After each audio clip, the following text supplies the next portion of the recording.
Escribo bestsellers, mi flow un baile de salón, pasos dobles sobre el beat de slalom, rimísticamente hablando orbes, como una mansión en cosas de pobres. Mi decisión es que no sobres en esta canción, el beat un roles, rap pasión, street performance, pide más, no te conformes, si se trata de cifras, que te paguen lo que vales, ya que giras por plazas y festivales, mueves fibras y zonas cervicales, juntar sílabas, contar decimales, no conseguirlo a las bravas, sino por credenciales. Algunos escribas dejan bellos rectales de arte e ingenio, difíciles modalidades como el escape de Neo. Ponte a hacer los deberes ante tales habilidades verbales super especiales. Su particularidad es romper los moldes con potentes frases, euros mentales. Me desenvuelvo como un puma rodeando los rosales por la densa bruma. Tírame y diles que quien se cuida sana, que cura el estrés, lo de fumar rama. Marciales artes y filosofía mama, no como Aristóteles, más como un amor de Bahama. Lanzo misiles más que frases,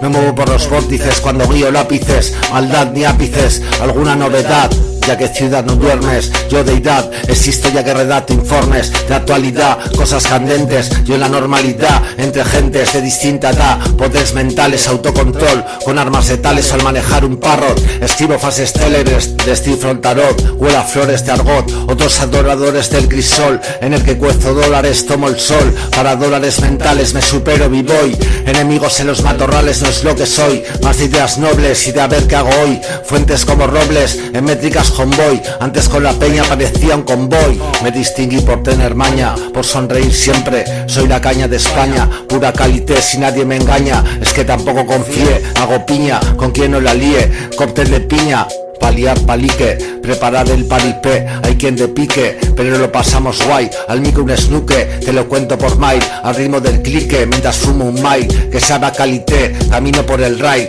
con mi debate, me quedo reptil, con métricas de escaparate, como un proyectil, en el caso que impacte, al ritmo del boom bap, aquí no hay debate, apunto en el blog Mac, lo que me compete, para escupir más, rap de élite.